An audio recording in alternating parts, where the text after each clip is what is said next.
میں نے ایک درخواست دی تھی جس میں یہ کہا تھا کہ دیکھیے آپ کے بارے میں ہمارا تاثر یہ ہے کہ آپ بائسڈ ہیں پی ٹی آئی کے ورکرز کینڈیڈیٹس ان کے بارے میں، اور یہ تاثر ہمارا کئی مہینوں سے ہے۔ اور یہ کہ ایک تو یہ ہے کہ فیصلے خلاف آ رہے ہیں، اور دوسرا یہ کہ جو فیصلے حق میں آتے ہیں ان پر عمل درآمد نہیں کیا جاتا۔ یہ ساری چیزیں جو ہیں اس سے ہمیں یہ تاثر مل رہا ہے کہ آپ باعث ہیں، اور آپ نے جو آخری عمل کیا ہے جس میں آپ نے جو ججز کمیٹی تھی ایک آرڈیننس کی بنیاد پر، جس آرڈیننس کو ہم غیر آئینی سمجھتے ہیں، کوئی اختیار نہیں تھا صدر کے پاس کہ ایسا آرڈیننس پاس کرے جس کی کوئی ابھی فی الفور ضرورت نہیں تھی۔ اس کے تحت ایک نان کانسٹیٹیوشنل آرڈیننس کے تحت آپ نے ایک سینئر جج کو ہٹا کے ججز کمیٹی میں آپ نے ایک جونیئر جج کو لے لیا۔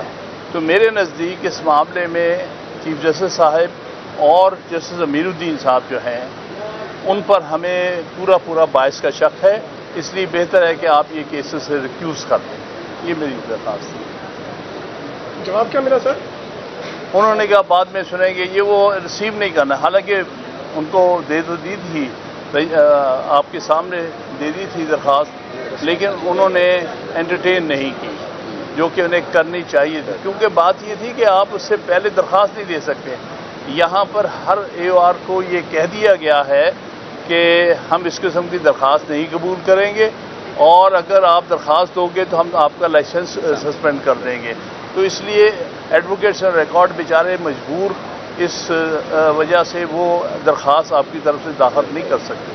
خان صاحب یہ بتائیے گا کہ وہ فیصلات جس کو اکثریتی جج کی تائید حاصل ہے اس پر عمل درآمد نہیں ہے، باقی سیٹیں چھینی بھی جا رہی ہیں، عمل بھی کرایا جا رہا ہے، اور آگے 63A جو ہے وہ بھی لگنے جا رہا ہے، تو آئینی ترمیم ہوتے ہوئے نظر آ رہی ہے جس انداز میں، تو پھر وکلا کہاں کھڑے ہیں؟ دیکھیے جی، وکلا تو اکٹھے کھڑے ہیں اور کہتے ہیں کہ یہ ساری چیز غیر آئینی ہو رہی ہے۔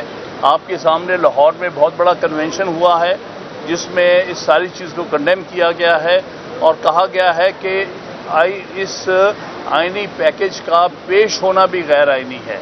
تو ہماری طرف سے وکلا کی طرف سے تو بڑی واضح ہے، اس میں کوئی پارٹی کا تعلق نہیں ہے۔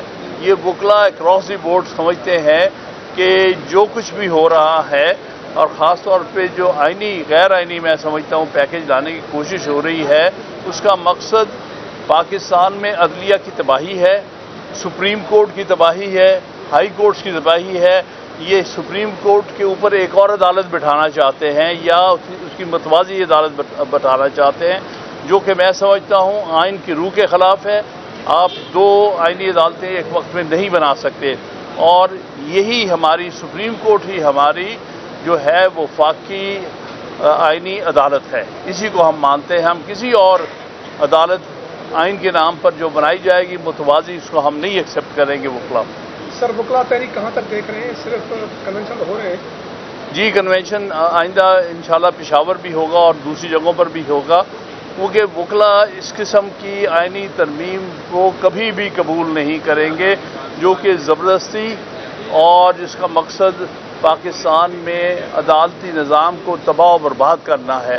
ہم کبھی ایسی کوئی آئینی ترمیم کو قبول نہیں کریں گے، اور جس انداز سے لائی جا رہی ہے، جس طرح دباؤ ڈال کر نمبر پورے کرنے کی کوشش کی، حالانکہ جو حکومت ہے اس کو تو عام قانون سازی کی بھی حق نہیں ہے کیونکہ لیجیٹیمیٹ نہیں ہے، وہ فارم 47 کی ہے، لیکن یہ تو آئینی ترمیم کی بات کر رہے ہیں۔ ان کو سوچنا تک نہیں چاہیے آئینی ترمیم لانے کا، کیونکہ ان کے پاس کوئی لیجیٹیمیسی نہیں ہے آئینی ترمیم لانے کے بارے میں۔ سر سارے عمل کا راستہ روکنے کے آپ کے پاس کیا حل ہے؟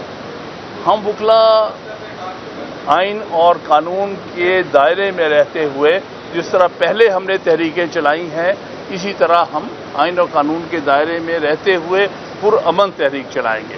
ججز کمیٹی جو ہے جس میں منیب اختر صاحب کو نکال دیا گیا، اور منصور علی شاہ کا بھی ایک خط سامنے آیا ہے، انہوں نے کہا کہ یہ ون مین شو ہے، آپ کیا سمجھتے ہیں کہ پہلا عمل ٹھیک تھا، کسی حکومت نے کیا تھا، وزیر اعظم یہی تھے، اب آرڈیننس کے ذریعے کام یہ کرنا درست ہے عمل؟ بہت غلط ہے، بہت افسوسناک ہے اور جو منصور علی شاہ صاحب نے خط لکھا ہے بالکل درست ہے.